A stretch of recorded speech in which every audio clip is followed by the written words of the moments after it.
여러분 안녕하십니까? 목요일 아침 여수 MBC 뉴스투데이입니다. 전라남도가 코로나19로 피해를 입은 저소득층 가구를 위한 한시 생계 지원금으로 100억 원을 추가 확보했습니다. 전남도는 지난 4일까지 한시 생계 지원금 신청을 받은 결과 모두 10만 7천여 가구가 지원해 전국 최고 신청률을 기록했다고 밝혔습니다. 적합자로 선정된 신청자들을 오는 25일 50만 원을 지급받게 되고 부적합 판정을 받을 경우 오는 7월까지 이의 신청을 할 수 있습니다. 물가는 계속 오르고 여기에 코로나19로 경제적 위기까지 겪고 있는 요즘 싼 가격에 서비스를 제공하는 이른바 착한 가게들이 인기입니다. 강서영 기자가 취재했습니다. 빠른 손놀림을 자랑하는 이기하 이발사가 분주하게 가위를 놀립니다. 크지 않은 이발소지만 오전부터 손님들로 북적입니다. 이 이발소의 커트 요금은 6,000원, 염색 가격도 7,000원에 불과합니다. 다른 이발소와 비교하면 절반 이상 저렴합니다. 물가 인상에도 수년째 똑같은 가격을 받고 있습니다. 속도가 빨라요.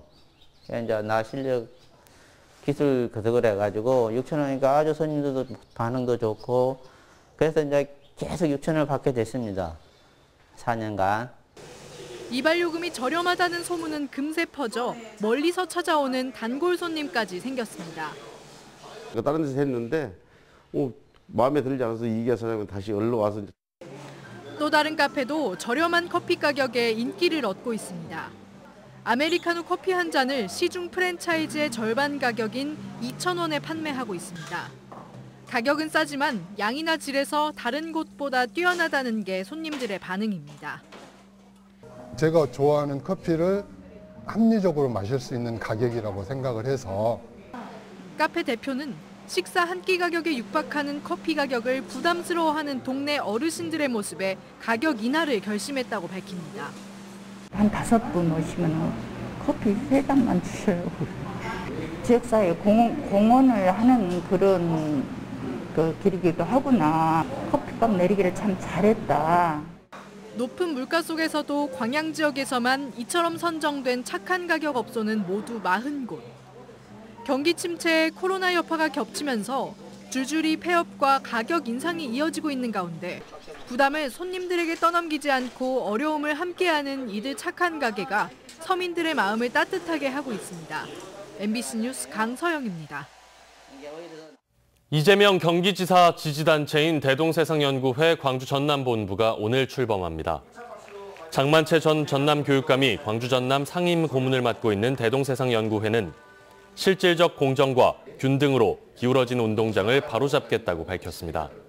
대동세상연구회는 그동안 경기권역, 부산권역 등 전국에서 출범식을 가졌으며 광주 출범식은 오늘 오후 5시 북구 지오빌딩에서 진행됩니다. 바다를 막아 농경지로 만든 고흥 간척지에서 염해가 잇따르고 있습니다. 농민들은 농사를 포기하고 논을 갈아엎는 지경에 이르렀는데 관계부서는 책임을 회피하고 있습니다. 조희원 기자입니다. 모의 이파리 끝이 노랗게 말랐습니다. 뿌리는 까맣게 썩어 분월, 일명 가지치기를 못하고 있습니다. 고흥 해창만 간척지에 올해 바닷물이 역류해 발생하는 염해가 나타났습니다. 저도 지금 농사를 한 50년 졌어요. 50년 졌는데 올 같은 때는 없었어요. 금년에 특이하게 이렇게 현상이 나타났다. 염해를 당한 농지의 면적은 어림잡아도 80헥타르가 넘습니다. 농업기술센터가 지난달 초부터 최근까지 이 일대의 염분 농도를 측정한 결과 최고 0.46%에 이르는 것으로 나타났습니다. 벼가 자랄 수 있는 한계 농도가 0.3%라는 점을 고려하면 사실상 농사를 지을 수 없는 토지가 된 겁니다. 급기야 일부 농민들은 수확을 포기하고 재이양을 하기 위해 트랙터로 논밭을 갈아엎기 시작했습니다.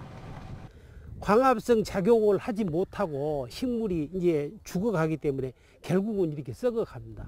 죽는 것은 뻔한 일이고 이건 수확이 어렵다고 봐야죠.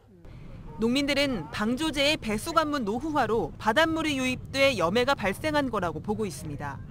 실제로 염해가 발생한 직후 고흥군은 부랴부랴 배수관문 교체 공사를 시작했습니다. 그러나 고흥군은 근본적인 원인이 배수관문 노후 때문은 아닌 것으로 보인다고 반박했습니다. 그러면서도 정확한 답변을 내놓지는 못한 채 서로 책임을 떠넘기기 바빴습니다. 농축산과나 농업기술센터 쪽으로 문의를 농업기술센터에서 이쪽으로 전화하라고 하시더라고요. 여기는 사업부서예요. 여기는 공사를 하는 부서라. 네. 그 정확히 그 피해 조사나 그런 것은 여기 농업축산과 쪽에서 하고 있을 거예요. 그런 쪽의 분석은 사실상 건설과에서 해야지 맞죠. 우리 농업축산과로 뭐 어떻게 하라고 해보면 참 저희들도 난감한 상황입니다. 상황이 이렇다 보니 염해 피해가 발생한 지 한 달이 지났지만 여전히 원인은 오리무중입니다. 관계부서들이 책임을 회피하는 동안 한 해 농사를 망친 농민들은 원인 규명은커녕 보상조차 받지 못한 채 속만 새까맣게 타들어가고 있습니다. MBC 뉴스 조희원입니다. 광양시가 과학기술정보통신부가 추진하는 국립전문과학관 건립사업 유치에 나섰습니다.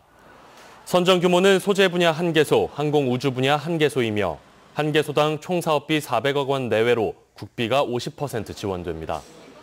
광양시는 2025년 준공을 목표로 광양만권이 우리나라 소재 산업의 중심지라는 점을 부각시켜 전문과학관을 유치할 예정으로 지난 1월 기본계획 수립 용역에 이어 공모계획서를 작성하고 있습니다. 오는 2023년 여수 개항 100주년을 앞두고 여수시가 시민 참여를 바탕으로 다양한 기념행사를 마련하기 위해 연구 용역에 들어갔습니다. 여수시는 오는 11월까지 3천만 원의 용역비를 들여 구항과 신항, 신북항, 가망만 일원을 무대로 개항 100주년을 재조명하기 위한 국비사업 발굴과 항만 개발 방안 제시, 차별화된 행사 구상 등을 주요 내용으로 하는 기념사업 실행계획을 수립하기로 하고 어제 용역 착수 보고회를 가졌습니다. 여수시는 이번 용역을 통해 개항 100주년을 맞는 2023년을 기점으로 남해안 해양관광 거점항으로 지역을 선도하는 여수항 미래 100년의 마스터 플랜을 정립한다는 계획입니다. 광주의 학교 비정규직 노동자들이 임금 격차 등 차별을 없애겠다는 교육당국의 약속 이행을 촉구하며 농성에 들어갔습니다. 방학 기간 생계를 위해 근무 일수를 늘리는 것도 쟁점의 하나인데요. 이 과정에서 충돌도 있었습니다. 한신구 기자의 보도입니다. 그만하세요.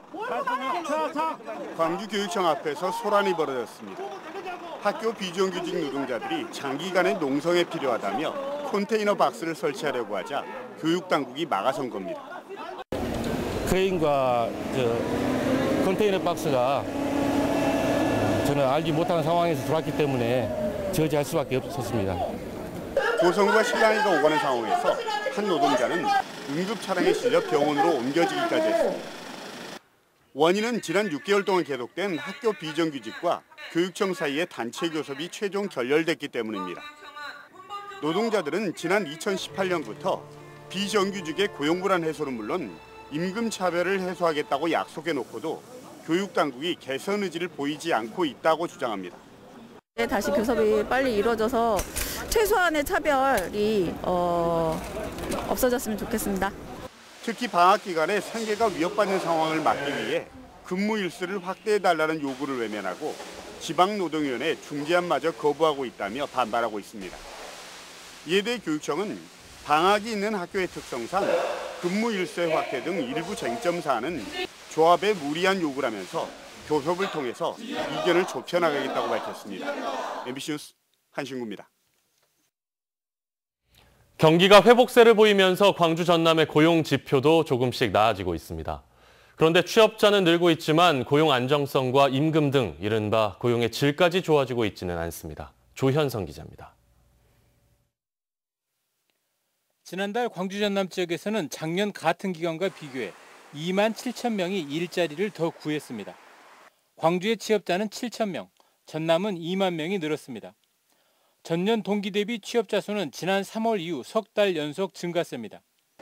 최근의 경기 회복과 함께 지난해 코로나 충격이 워낙 컸던 이른바 기저효과가 고용 통계에 반영된 것으로 보입니다.